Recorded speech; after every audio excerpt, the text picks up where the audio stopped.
মাই god, আপনি ঠিক আছেন? স্যার ভেতরে কেউ নেই।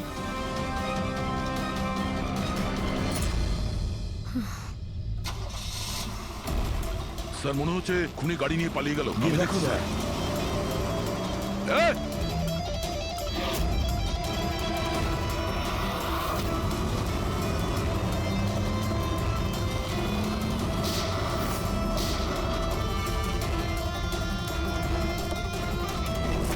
স্যার অ্যাম্বুলেন্স আসছে। আচ্ছা শোনো, এটা বলো কে এই সমস্ত করেছে? ও আমার চোখ কাপড় দিয়ে ঢেকে দিয়েছিল, আমি ওর মুখটা ঠিক করে দেখতে পারিনি স্যার। না স্যার, বেরিয়ে গেছে। গাড়ির টায়ারটা পাঞ্চার করে গেছে ও। আচ্ছা আমাকে এটা বলো, ও এই সমস্ত কেন করলো? স্যার ও আমার স্বামী অলোকের ফিনান্সিয়াল রেকর্ডস চেয়েছিল, জানি না কেন। কিন্তু তোমার স্বামী অলোক এখন তো আর বেঁচেই নেই, তাই না? হ্যাঁ স্যার, ও সুইসাইড করেছিল, ও কারণ কোনো ফ্রড ওকে ঠকিয়ে লাখ টাকা লুট করেছিল। কিন্তু সেই টাকাটা ওর ছিল না স্যার, ও অন্য কারো থেকে ধার নিয়েছিল। কিন্তু সেই ধার শোধ না করতে পারার জন্য ও সুইসাইড করে নেয় স্যার। এটা কি ব্যাপার স্যার? কিডন্যাপারের অলোকের ফাইন্যান্সিয়াল ব্যাপারে এতটা ইন্টারেস্ট কেন? পঙ্কজ, দয়া, ওই কিডন্যাপারদের ইন্টারেস্ট এই জন্য রয়েছে, আমার মনে হচ্ছে এই কিডন্যাপারই সেই খুনি যে আসলে অলোককে টাকা দিয়েছিল। আর যে মুহূর্তে ও জানতে পেরেছে অলোক এই পৃথিবীতে নেই, তখন সমস্যা হলো ও টাকা কার কাছে পাবে। ও যখন জানতে পারলো সমস্ত টাকা টনির কাছে আছে, আর তখন ও টনিকেই শেষ করে দিল।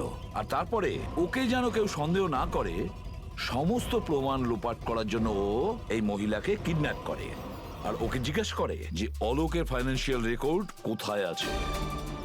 কে হতে পারে? আচ্ছা শোনো, স্যার একটা কাজ করি। গড, দয়া, এই অপরাধী যেই হোক না কেন আমাদের আগে এখানে পৌঁছে গেছে, আর মনে হচ্ছে সমস্ত প্রমাণ ও পুড়িয়ে ছাই করে দেওয়ার চেষ্টা করেছিল। ব্যাস স্যার, ওই কম্পিউটারটাকে কিছু না করে দেয় যার মধ্যে অলোকের সমস্ত ফাইন্যান্সিয়াল রেকর্ড আছে। পঙ্কজ একটু দেখো তো কোনো ল্যাপটপ বা কম্পিউটার পাও কিনা। স্যার হ্যাঁ, ল্যাপটপ পেয়ে গেছি। ওয়ান্ডারফুল। স্যার অলোকের ফাইন্যান্সিয়াল ফাইল। গুড, তুমি এই ফাইলটা ওপেন করার চেষ্টা করো। নিশ্চয়ই ওর মধ্যে ওর পাওনাদারদের লিস্টটা পাওয়া যাবে। খুলে গেছে স্যার। এ তো অনেকের কাছ থেকেই ধার করেছে স্যার, আর সব থেকে বেশি ধার নিয়েছে শেখরের কাছ থেকে। শেখর? আচ্ছা এই আবার ওই শেখর নয় তো যে দীননাথের সাথে আমাদের কাছে এসেছিল? আমি দীনানাথ ও শেখর। হ্যাঁ স্যার, ওই। তাহলে দয়া, এই শেখরের খাঁচায় যাওয়ার সময় হয়ে গেছে। ওই সাদা ভ্যানটা তো পেয়ে গেছি স্যার, কিন্তু শেখরের এখনো কোনো পাত্তা পাইনি। স্যার শেখর হয়তো খুন করে পালিয়ে গেছে, কিন্তু বেশি দূর যেতে পারবে না। তাহলেও কিছু না কিছু গোলমাল তো নিশ্চয়ই আছে এই কেসে। জানি না, আমার সব ঠিক মনে হচ্ছে না। কেন স্যার, আপনার কি অন্য কিছু মনে হচ্ছে? অভিজিৎ একবার ভাবো, ওই মহিলার কিডন্যাপ হওয়া, আর তারপরে খুব সহজেই ওই সাদা ভ্যানটা পাওয়া যায় ওইখান থেকে। তারপরে অলোকের ফাইন্যান্সিয়াল রেকর্ড যেটার মধ্যে শেখরের নামও রয়েছে, সেটাও আমরা খুব সহজে পেয়ে হ্যাঁ যাই। স্যার, ওই ফাইন্যান্সিয়াল রেকর্ডটা ল্যাপটপের ডেস্কটপেই ছিল। সেটাই তো আমি বলছি দয়া, গোলমাল আছে। যেখানে এরকমের ফাইন্যান্সিয়াল রেকর্ড ফোল্ডারে থাকা উচিত, পাসওয়ার্ড প্রোটেক্টেড থাকা উচিত। স্যার কিন্তু যদি আমরা এই সূত্রগুলো পাচ্ছি সেটা তো খুব ভালো ব্যাপার। না পঙ্কজ, আমরা সূত্র খুঁজে পাইনি। সূত্র আমাদের দেওয়া হচ্ছে একের পর এক, একের পর এক। এই জন্য তো আমি বলছি গন্ডগোল আছে, কিছু তো গন্ডগোল আছে। আমাদেরকে বিভ্রান্ত করার চেষ্টা করা হচ্ছে। টনির ব্যাপারে আপনার যা কিছু মনে আছে একটু ডিটেলে বলবেন। দারুণ কথা বলতো, লোকেদের বিশাল বড় বড় স্বপ্ন দেখাতো। এটা বড় গুণ ছিল টনির, সকলের সাথে এমন মিশতো শুধু 2 মিনিটে, যাতে আপনার মনে হবে পৃথিবীতে আপনার ওর থেকে ভালো কোনো বন্ধু নেই। আর হ্যাঁ স্যার, ও বিশাল হাইফাই পার্টিও রাখতো নিজের ইনভেস্টরদের জন্য। ওইসব পার্টির ছবি আছে আপনার কাছে? স্যার, হ্যাঁ স্যার পূরবী এই ছবিটা পাঠিয়েছেন, সাসপেক্টের বাড়ি থেকে পাওয়া গেছে। আচ্ছা, তাহলে এই সে যে এই পুরো গেমটা খেলছে। তার মানে শেখরও এর কবজায় আছে স্যার। এর ফোনটা ট্র্যাক করো। শেখর খুব বিপদের মধ্যে রয়েছে। শেখরকে বাঁচাতে হবে।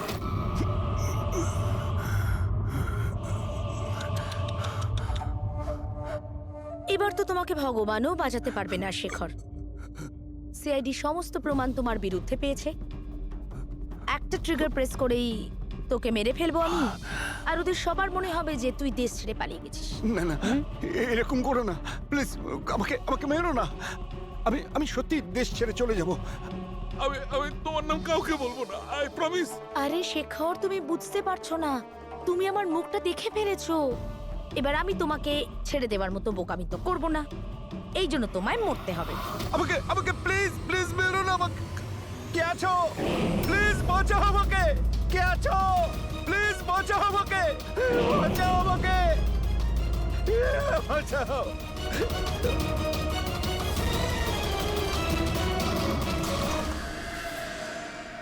ওঠ ওঠ।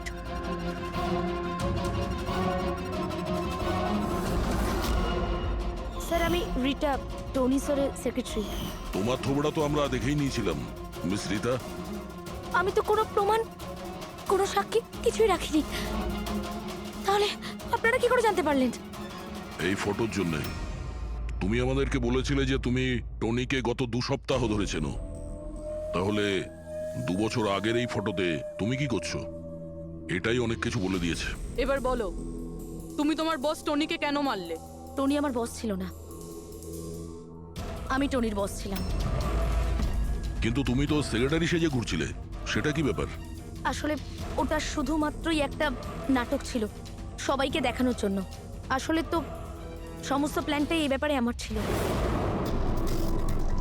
টনিকে তো শুধু আমি সামনে রেখেছিলাম, যাতে কোনোদিন যদি ধরা পড়ে যাই তাহলে টনিকে ফাঁসিয়ে দেব। তাহলে টনিকে খুন করে নিজের পায়ে কুড়ুল কেন মারতে গেলে? কারণ পিঁপড়ের যখন পাখনা গজায় তখন সেটাকে কেটে ফেলতে হয়। আর টনি তো একটু বেশি উড়তে শুরু করেছিল, খুব বেশি করে ইরেসপন্সিবল আর ওভার কনফিডেন্ট হয়ে গেছিল। ও দীনানাথের সাথে সেলফি তুলে সেটাকে সোশ্যাল মিডিয়ায় আপলোড করেছিল। তোমার ভয় হয়েছিল যে ওই ফটো যদি সোশ্যাল মিডিয়ায় চলে যায় তাহলে যে যে শহরে ও 2 নম্বরই করেছে ওখানে কেউ না কেউ ওকে চিনে ফেলবেই। হ্যাঁ, আর ওর পেটে যে কয়েন ছিল ওগুলো? ওই কয়েনগুলো আমি ওকে গিলিয়েছিলাম, যাতে আপনাদের মনে হয় যে খুন এমন একজন করেছে যাকে টনি ঠকিয়েছে। আর এই জন্য তুমি সব সন্দেহের তীর ওর দিকে ঘুরিয়ে দিলে, যাতে আমরা ওকে অপরাধী ভাবি। জানি না কত মানুষের জীবন নিয়ে তুমি খেলেছো। সারা দেশের অনেক মানুষের শুধু টাকা নয়, তাদের আনন্দ, স্বপ্ন সব কেড়ে নিয়েছো। এই অপরাধের জন্য তুমি কঠোর শাস্তি পাবে।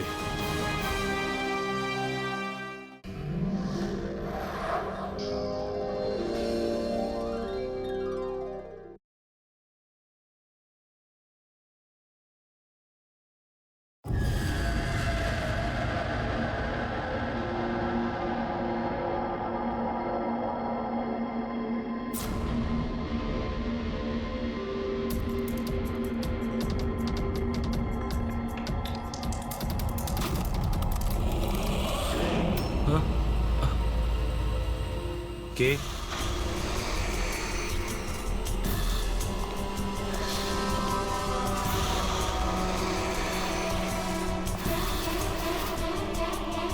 কেউ আছে এখানে?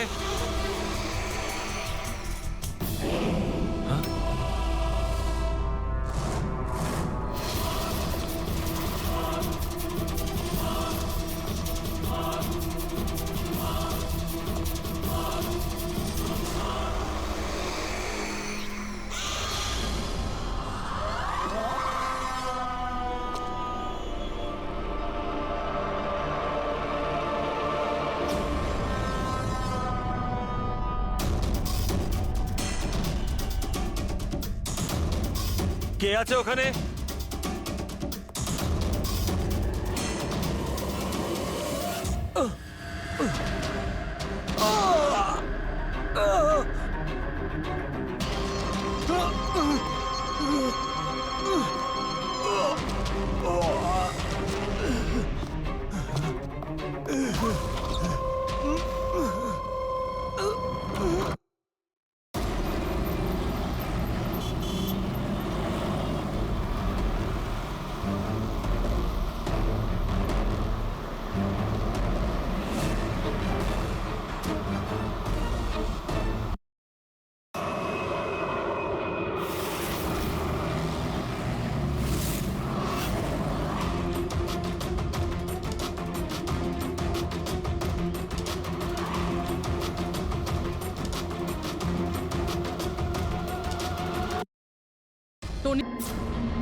কে?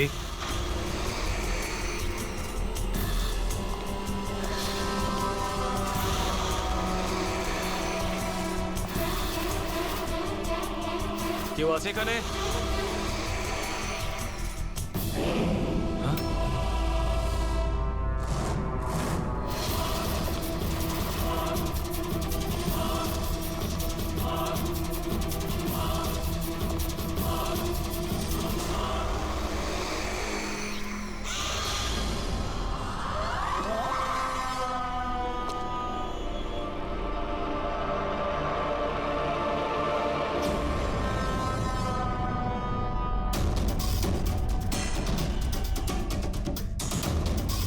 কে আছে ওখানে?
পায়েও গুলি করেছে আর হাতেও। এই বডি সবার আগে কে দেখতে পেয়েছিল? স্যার আমি দেখেছি। আজ সকালে 9টার সময় যখন অফিস খুলি দেখি যে টনি স্যারের ডেড বডি পড়ে আছে, তখনই আমি আপনাকে ফোন করি। আপনি স্যার আমি রিটা, টনি স্যারের সেক্রেটারি। এই টনিক এই কোম্পানির একাই মালিক ছিল নাকি অন্য আরো কোনো পার্টনার ছিল? না স্যার, টনি স্যারই একমাত্র মালিক ছিলেন। তাহলে ওনার পরে নেক্সট সিনিয়র অফিসার কে এই কোম্পানির? Sir Rohit sir. রোহিত? আমি স্যার, আমি এই কোম্পানির সিইও। আচ্ছা, কি কি হয় এই কোম্পানিতে? স্যার আমরা স্টক এক্সচেঞ্জ নিয়ে ডিল করি। স্যার, স্যার এনার বেল্ট আর জুতোগুলো দেখুন স্যার। এত বড় কোম্পানির সিইও এইসব পরে অফিসে আসে? তো রোহিত বাবু, আজকাল কিরকম চলছে আজকাল শেয়ারের দাম? স্যার ওই অ্যাকচুয়ালি আজকে স্যার আমি একটু ঘুম থেকে উঠতে দেরি করেছিলাম, তাই আমি ইন্টারনেটে শেয়ার চেক করতে পারিনি। আচ্ছা, তো আপনাদের কোম্পানির কোন স্টক আছে যা খুব ভালো পারফর্ম করছে? তার ব্যাপারে কিছু বলুন। কি কি নাম জানো ওটার? স্যার ওই মনে পড়ছে না স্যার। তো আপনারা বলুন স্টকের ব্যাপারে। আপনারা একটা স্টকের নাম বলুন।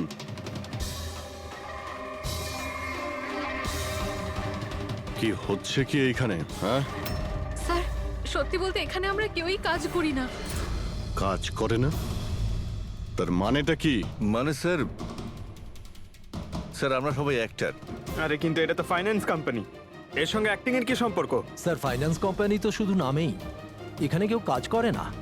আমাদের অ্যাক্টরদের এখানে রাখা হয়েছে যাতে আমরা কাজের অ্যাক্টিং করতে পারি। অ্যাকচুয়ালি স্যার, টনি স্যারের সঙ্গে দেখা করতে অনেক ক্লায়েন্ট আসতো সারাদিন। আমাদের কাজ শুধু এটাই ছিল যে সবাইকে দেখাতে যে অফিসে প্রচুর কাজ হচ্ছে। এই টনি কি কাজ করতো আর এখানে কিসের মিটিং চলতো? স্যার ওনার সঙ্গে যে মিটিং হতো সেটা কেবিনের মধ্যেই হতো।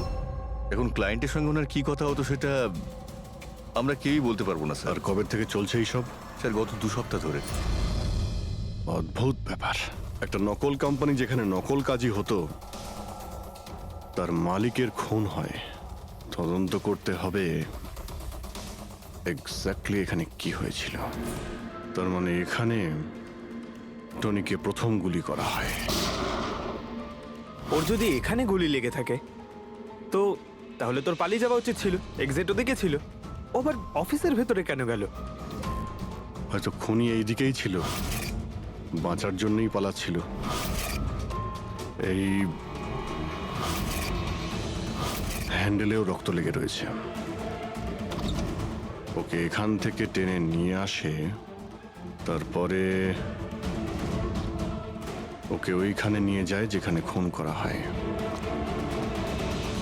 রক্ত ছড়িয়ে রয়েছে। স্যার এখানে এখানে দেখুন, এত রক্ত। মনে হচ্ছে এখানে লুকিয়ে বসেছিল বাঁচার জন্য। আর খুনি আসে, তারপরে ওকে ওখানে নিয়ে যায় যেখানে ওকে খুন করে। স্যার স্যার ওই দেখুন, জলের বোতল স্যার, জলে তো মনে হচ্ছে স্যার। জলেরই তো বোতল, কিন্তু বোতলের রক্ত, বোতলটা হাতে ছিল নাকি এটা দিয়েই মেরেছিল?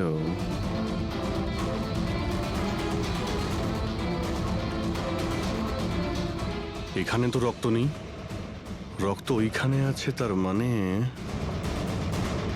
রক্ত এখানেও আছে, মানে এই বোতলটা হয়তো এখানেই ছিল। ও এখানেই লুকিয়েছিল, মানে বোতলটা হয়তো হাতে নিয়েছিল বাঁচার জন্য এখানে, আর ওখানে যাওয়ার সময় পড়ে যায়। এখানেও রক্ত, ওখান থেকে আসে, মানে এখানে হাত দেয়। আর স্যার হ্যাঁ, এখানে তো ব্লাড ট্রেল রয়েছে।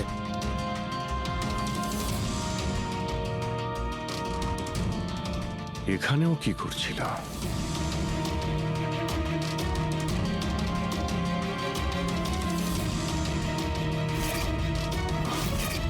এখানে হাতের চিহ্ন আছে, এখানেও রক্ত আছে, এখানেও হাতের চিহ্ন আছে। কিছু ধরছিল নাকি? আরে কি ঠিক আছো? হ্যাঁ স্যার। ভিতরে বন্দুক লুকিয়ে রেখেছিল, হয়তো এটাই খুঁজতে এসেছিল, কিন্তু ও বন্দুক খুঁজে পাওয়ার আগেই খুনি এখানে পৌঁছে যায়। কিন্তু স্যার ও অফিসে বন্দুক কেন লুকিয়ে রেখেছে? অবভিয়াসলি নিজেকে বাঁচানোর জন্য। এই অফিসের সবকিছুই তো এখানে নকল ছিল, একটাদের হায়ার করে রেখেছিল।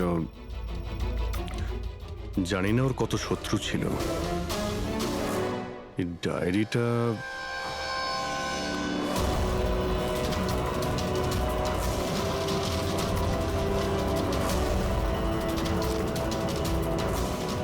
স্যার কোড ওয়ার্ড মনে হচ্ছে। কোড ওয়ার্ড লিখে রয়েছে, আর ডায়েরিটা লুকিয়েও রেখেছিল। এর সঙ্গে নিশ্চয়ই টনির মৃত্যুর কোনো সম্পর্ক রয়েছে। তুমি এর বডি স্ক্যানটা চেক করেছো? স্যার স্ক্যান দেখলাম আমি, সবকিছুই ঠিক আছে, শুধু এর অ্যাবডোমেনে কিছু অদ্ভুত গোল গোল জিনিস দেখতে পেলাম স্যার। বুঝতে পারছি না কি জিনিস এগুলো। চলো দেখি একবার। এই দেখুন স্যার। এই যে গোল গোল জিনিসগুলো না সারিকা, এগুলো কোনো মেটালিক জিনিস, সামথিং মেটালিক। মেটালিক? মানে কয়েনের মতো? অ্যাবসলিউটলি। কিন্তু এইগুলোর অ্যাবডোমেনে এলো কি করে? একটা কাজ করি, একে পোস্টমর্টেম করলেই জানা যাবে এই জিনিসটা আসলে কি।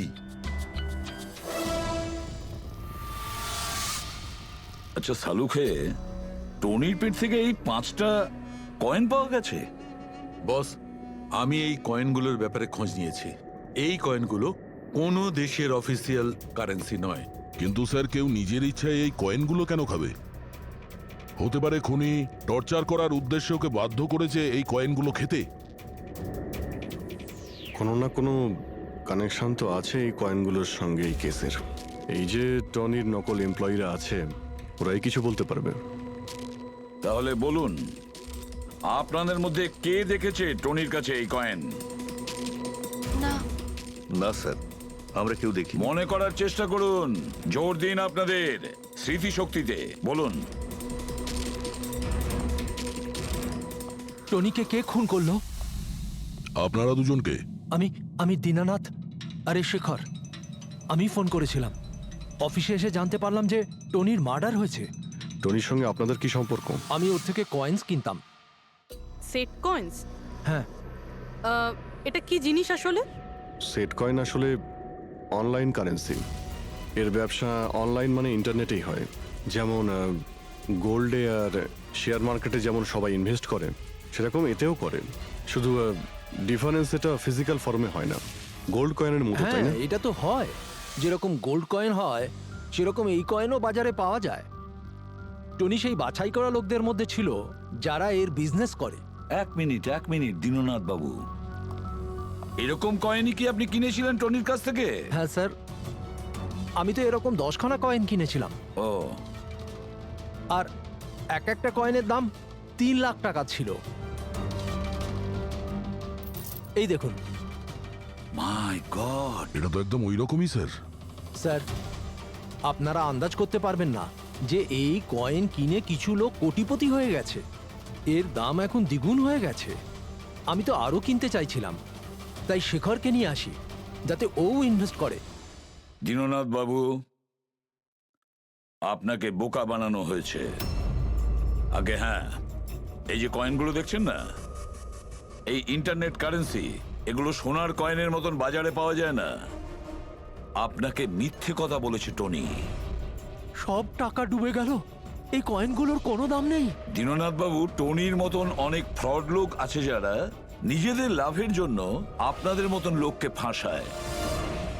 যদি আপনি আপনার টাকা ইনভেস্ট করার আগে একবার ভালো করে খোঁজ নিয়ে দেখতেন। কপাল ভালো আমি এতে ইনভেস্ট করিনি, তাহলে আমিও শেষ হয়ে যেতাম। আমার মেয়ের বিয়ে কি করে হবে? আমার সমস্ত জমানো টাকায় তো ইনভেস্ট করেছিলাম, আমার প্রভিডেন্ট ফান্ডের টাকা। কারণ ওরা টেকনোলজি আর ইন্টারনেটের ব্যাপারে বেশি জানে না। হ্যাঁ স্যার। স্যার, এটা তো নয় যে যে লোককে টনি ঠকিয়েছে তাদের মধ্যেই কেউ টনিকে খুন করে দিয়েছে? হতে পারে দয়া, নিশ্চয়ই হতে পারে। টনির খুনিকে খুঁজে বের করার জন্য আমাদের আগে এটা ভালো করে জেনে নিতে হবে যে টনি কতগুলো লোককে এরকম কয়েন দিয়ে ঠকিয়েছে। তারপর এটাও জানা খুব দরকার যে টনির পেটের ভেতর এই কয়েনগুলো গেল কিভাবে। স্যার, আমি এই টনির পুরো ইতিহাস চেক করেছি। ওর কাছে অনেক রকম নকল কার্ড ছিল, ওখানে আলাদা আলাদা অ্যাড্রেসেস, আলাদা আলাদা ফোন নাম্বার। স্যার, আমরা তো এটাও জানি না যে টনি ওর আসল নাম নাকি নকল। আর তাছাড়া আমরা তো এটাও জানি না যে এই সমস্ত অপরাধও একা করেছে নাকি কোনো পার্টনারও আছে ওর। দয়া, যদি একবার কোডটা ক্র্যাক করা যায় না, যে কোডটা টনির অফিসের ডায়েরিতে পাওয়া গেছে, তাহলে অনেক প্রশ্নের উত্তর আমরা খুঁজে পাবো। স্যার, একজন কোড ক্র্যাক করা এক্সপার্টের সঙ্গে কন্ট্যাক্ট করেছি, হয়তো খুব তাড়াতাড়ি এর সলিউশন করবেন উনি। আর এই যে টনির অফিসের সমস্ত স্টাফেরা এসেছিল, অ্যাক্টরসরা যারা ওর অফিসে কাজ করতো, তারা কি করে জানলো এই টনির ব্যাপারে? স্যার, একজন অশোক নামের কাস্টিং ডিরেক্টর আছে, ওই এই সমস্ত অ্যাক্টরদের টনির অফিসে পাঠিয়েছিল। তাহলে দেখা করো ওই অশোকের সঙ্গে, দেখা করো। স্যার, কমেডি, রোম্যান্স, প্রত্যেকটা ইমোশন একদম ভর্তি রয়েছে ওর মধ্যে। কি চলবে না? আচ্ছা ঠিক আছে স্যার, আমাকে একটু সময় দিন, আমি এক্ষুনি পাঠাচ্ছি। ঠিক আছে ঠিক আছে ঠিক আছে স্যার। আরে অশোক বাবু, আমার ফটোটা পাঠিয়ে দিন না। অ্যাকশন, কমেডি, রোম্যান্স সব কিছুতে নাম্বার 1। দেখো ভাই, তুমি তো হিরো হতে পারবে না, একটা কমেডিয়ানের রোল আছে, করবে? কমেডি? আর হ্যাঁ, তোমার মুখের মধ্যে আমি একটা আগুন দেখতে পাচ্ছি। একটা আর্ট ফিল্মে আমার কথা চলছে, তুমি একটা কাজ করো, একটা অডিশন দিয়ে দাও ওটার জন্য। আচ্ছা, কি রোলটা কি? রোল একটা পুলিশ ইন্সপেক্টরের। আরে এ তো আমার বাঁ হাতের খেলা। আরে পুলিশের রোল করার তো খুব ভালো এক্সপিরিয়েন্স রয়েছে আমার। এক্সপিরিয়েন্স আছে পুলিশ ইন্সপেক্টরের রোল করা? আরে রোজই পুলিশের রোল করি। আপনি এটা দেখুন, এটা সিআইডি? এটা কি আসল নাকি? আসল। আর যে জেলে তোকে নিয়ে যাব না, সেটাও আসল। জেল? এইবার কিছু বুঝতে পারলে? না, কে ইনি? কে? হ্যাঁ, তুই একেই একটা সাপ্লাই দিয়েছিলি না অফিসে কাজ করার অ্যাক্টিং করার জন্য? তুই কি ভুলে গিয়েছিস? স্যার, আপনার নিশ্চয়ই কোথাও কিছু একটা ভুল হচ্ছে। দেখ, সিআইডির সামনে যদি অ্যাক্টিং করিস না তাহলে কিন্তু খুব খারাপ হবে। এই 11 জন অ্যাক্টরকে পাঠিয়েছিলে না তুমি টনির কাছে? হ্যাঁ, মনে পড়েছে, এদেরকেই পাঠিয়েছিলাম আমি। কিন্তু স্যার, কাজ করার অ্যাক্টিং এর জন্য পাঠাইনি, বরং টনি আমাকে এটা বলেছিল যে ও একটা শর্ট ফিল্ম তৈরি করছে আর ওর কিছু স্ট্রাগলিং অ্যাক্টরসের প্রয়োজন। যে অ্যাক্টরদের তুই পাঠিয়েছিলি তাদের ইউজ করেও খুব বড় একটা ঘোটালা করেছে। স্যার, এই কথাটা আমি কি করে জানবো বলুন স্যার? সব 12 জনের মধ্যে কোনো অ্যাক্টরই আমাকে এই ধরনের কোনো কথা বলেনি স্যার। 12? স্যার, ওর অফিসে তো 11 জন ছিল, 12 নম্বর কোথা থেকে এলো? আচ্ছা, যাদের পাঠিয়েছিলি তাদের লিস্টটা নিয়ে আয় তো। হ্যাঁ হ্যাঁ হ্যাঁ স্যার, এই নিন। এই হলো নতুন নাম, ঈশা কুমার। আচ্ছা, একে তো ওখানে দেখলাম না, এ আবার কোথায় উধাও হয়ে গেল? স্যার, এই কেসে প্রশ্ন বেশি উত্তর কম, আর ওই কোডগুলো ক্র্যাক হচ্ছে না এখনো। স্যার, রীনা দেবী, আপনি আমাদের টনির বাড়িতে কেন ডেকেছেন? আর হ্যাঁ, ওই কোডগুলো সব সলভ করতে পেরেছেন? খুবই কঠিন কোড স্যার। উইদাউট সাইফারে এটা প্রায় অসম্ভব বলতে পারেন। সাইফার? এই সাইফারটা আবার কি জিনিস? সাইফার আসলে এমন কোনো বই বা ডায়েরি হয় যার মধ্যে এই কোডগুলোর সমাধান লুকিয়ে থাকে। ফ্রেডি, এই যেমন আন্ডারওয়ার্ল্ডে জিনিসপত্রের নাম কোড দিয়ে ইউজ করা হয়, যেমন বন্দুককে ঘোড়া বলে আর কাক মোবাইলকে বলে। এই সমস্ত কোডস একটা সাইফারে থাকে। যদি এই সাইফার পেয়ে যাই তাহলে সমস্ত প্রশ্নের উত্তর পেয়ে যাব। স্যার, আমার মনে হয় টনি এই সাইফারকে এমন কোনো জায়গায় রাখবে যেখান থেকে ও খুব সহজেই দেখতে পারবে বা পড়তে পারবে। কিন্তু স্যার, ওর অফিস তো খুব ভালোভাবে চেক করেছিলাম, ওখানে তো কিছুই পাইনি। তাহলে হতে পারে টনির বাড়িতে পেতে পারি। এই দেখুন স্যার, একটা অদ্ভুত চিহ্ন রয়েছে এখানে। হয়তো এই চিহ্নটা কোডেরই কোনো ইম্পর্টেন্ট পার্ট। তাহলে এই চিহ্নের রহস্যটা এখানেই কোথাও হবে। রুমের এক একটা কোণা চেক করি।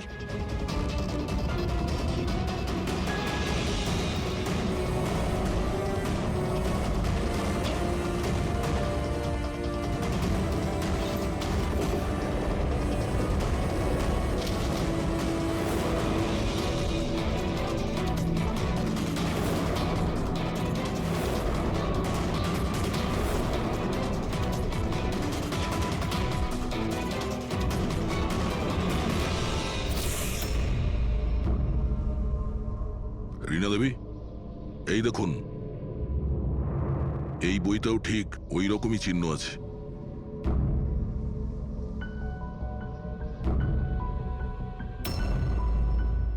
স্যার, এটাই তো সাইফার। এই দেখুন, এই পেজে শুধুমাত্র 7টা সেন্টেন্স রয়েছে, আর এর প্রত্যেকটা সেন্টেন্সের ফার্স্ট ওয়ার্ডকে হাইলাইট করে দেখি।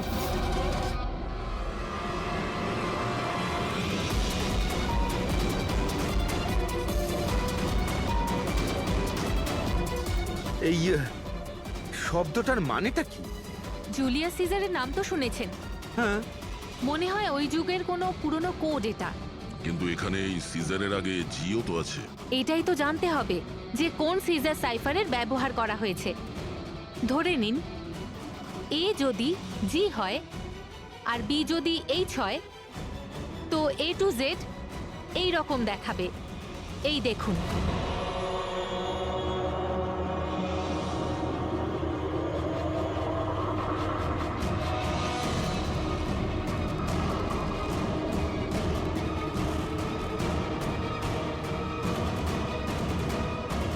এটা হয়ে গেছে। এবারে আমরা এটা ফলো করে দেখি যে আমাদের কোডের মানে কি বেরোলো। আর আমাদের প্রথম কোড হলো SUNGTQAS-GX-10। এবারে আমরা ম্যাচ করে দেখব। SMUONHA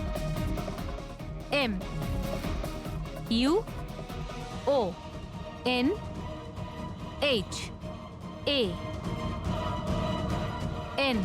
মোহন?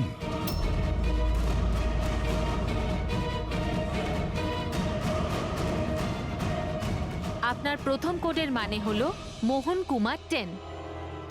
স্যার এই মোহন কুমার নামে তো কোনো মানুষ নেই এই কেসে। যদি না থাকে তো খুঁজতে হবে, আর বাকি যে সমস্ত কোড আছে ওগুলো ডিকোড করতে হবে। প্লিজ কুনাল, তুমি একটু বোঝার চেষ্টা করো। আমি পঙ্কজকে খুব ভালোবাসি। প্লিজ তুমি আমার আর পঙ্কজের মধ্যে কখনো এসো না। সত্যি তুমি আমাকে এত ভালোবাসো? কাট কাট কাট! আপনারা কি মাঝখানে এসে পুরো শটটা খারাপ করে দিলেন? এক মিনিট, আপনারা শর্ট পরে নেবেন, আমরা ঈশার সঙ্গে একটু কথা বলবো। সিআইডি আমার সাথে প্লিজ, আপনারা এখান থেকে চলে যান। এই ফটোটা দেখুন। টনি, একে চেনেন আপনি? ও খুন হয়ে গেছে। কি? কিন্তু কি করে? বেশি ওভার অ্যাক্টিং করার কোনো প্রয়োজন নেই, ক্যামেরা অফ রয়েছে। তুমি বলো কি করে ওকে খুন করা হয়েছে? আমি আমি কি করে বলবো যে কি করে খুন হলো? যে সময় ওর খুন হয়েছে সেই সময় সমস্ত নকল এমপ্লয়ি ওর অফিসে ছিল, শুধু তুমি ছাড়া। তুমি কোথায় ছিলে? নকল এমপ্লয়? কিসের নকল এমপ্লয়? স্যার এটা কি বলছেন? আমি কিচ্ছু বুঝতে পারছি না। টনি তোমাদের হায়ার করেছিল না ওর অফিসে ক্লার্কের অ্যাক্টিং করার জন্য? ও তো আমাকে ওর ফিয়ন্সে রোল প্লে করার জন্য টাকা দিয়েছিল, আর সেটাও মাত্র একদিনের জন্য। বাগদত্তার? হ্যাঁ স্যার, ওর মা বাবা এসেছিল ওর সঙ্গে দেখা করতে, আর ও ওনাদের দেখাতে চেয়েছিল যে ও বিয়ে করতে চলেছে, আর ও নিজের জীবন নিয়ে খুব খুশি। ও তোমাকে তো নিশ্চয়ই বলেছিল ওর বাবা মায়ের ব্যাপারে, ওর ব্যাপারে অনেক কিছুই জানতে। হ্যাঁ হ্যাঁ, অনেক কিছু বলেছিল, যাতে কোনো গন্ডগোল না হয়, আর আমার যাতে মনে থাকে কখন কোন ডায়লগটা বলতে হবে। ওর বাবা মায়ের ব্যাপারে যতটা ইনফরমেশন তোমার কাছে রয়েছে আর তুমি যা যা জানো সব কিছু আমাদের বলো। Thank you sir. Sir code decode হয়ে গেছে। এর থেকে কিছু নাম পাওয়া গেছে, আর নামের আগে নাম্বার। নিশ্চয়ই এরা তারা যাদের টনি সেট কয়েন্স বেঁচেছিল। আর নামের আগে যে নম্বরগুলো আছে তার মানে কার কাছে কতগুলো কয়েন আছে। যেমন এই মোহন এই 10টা সেট কয়েন্স কিনেছিল, চিরাগ 6টা, বিজয় কুমার 8টা, এটসেট্রা এটসেট্রা।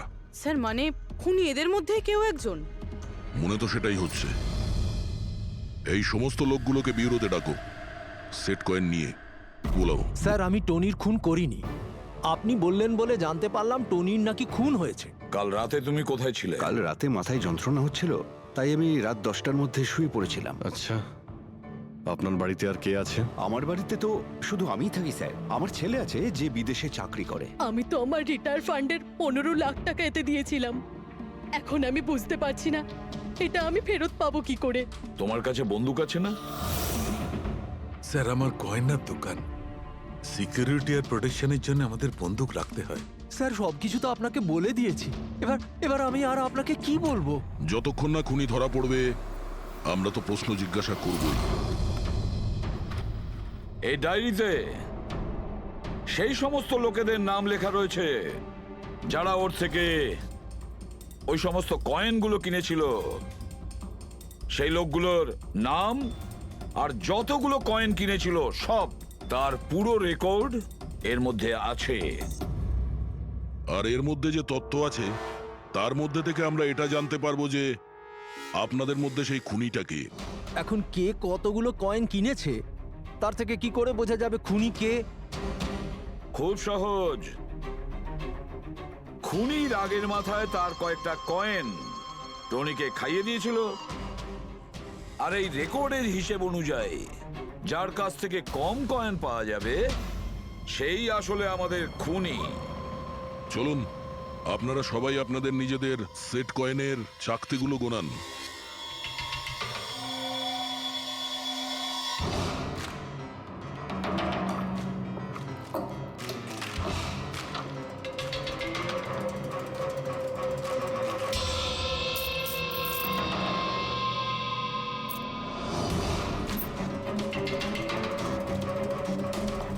স্যার কয়েনগুলো ঠিকই আছে, একটাও কম নেই। কারোর কাছেই কম নেই? সেটা কিভাবে সম্ভব? এবার তো বিশ্বাস হলো না আপনাদের যে আমরা নির্দোষ? আচ্ছা, এটা কিসের গল্প স্যার? যদি এরা সবাই নির্দোষ হয় তো দোষী কে? সেটা তো এখন টনির মা বাবাই বলতে পারবে। না, এটা হতে পারে না। আমার ছেলে মারা যেতে পারে না স্যার। আপনি হয়তো কোনোভাবে ভুল করছেন। আমাদের ছেলে তো এতটাই সৎ ছিল যে কারোর থেকে একটা টাকা পর্যন্ত নিত না, আর আপনি বলছেন ও সবাইকে ঠকিয়েছে। আমি জানি এটা কোনো বাবা মাই শুনতে পছন্দ করবেন না, কিন্তু টনির সঙ্গে কারো কি কোনো শত্রুতা ছিল? এর মধ্যেই টনির সঙ্গে কারো ঝামেলা হয়েছিল বা- কেমন ঝগড়া স্যার? ও এতটাই বিজি থাকতো যে আমাদের সঙ্গে দেখা করারও সময় পেত না। 3-4 মাস গ্যাপ দিয়ে বাড়িতে ফিরতো। দেখা করতে আসতো না মানে? মানে হলো ও অনেকগুলো জায়গায় অফিস খুলেছিল। কোথায় আর কোথায় ওর অফিস রয়েছে জানেন? দিল্লি, পুনে। যে যে শহরেই টনি থেকেছে কোনো না কোনো ঘোটালা তো নিশ্চয়ই করেছিল।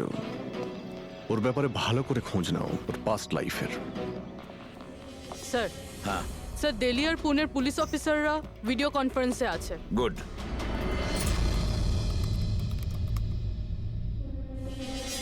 স্যার, এই স্কেচটাকে দেখুন স্যার। টনির সাথে এর মুখটা মিলে যাচ্ছে। এই লোকটার বিরুদ্ধে 2 বছর আগে দিল্লিতে অভিযোগ দায়ের করা হয়েছিল। অনেক লোককে চিটফান্ড কেসে এই ঠকিয়েছিল। কিন্তু স্যার এর নাম টনি নয়, আসলে অমর। স্যার, এখানে ওর নাম প্রশান্ত। ডেলি ইনভেস্ট স্কিমের নামে ও লোকেদের বড় বড় স্বপ্ন দেখিয়েছিল আর অনেক লোকের টাকা তছরূপ করে। ও, বহু লোক ওর বিরুদ্ধে কমপ্লেনও দাখিল করেছে। সমস্ত শহরেই এই ঘটনা ঘটিয়েছে স্যারও।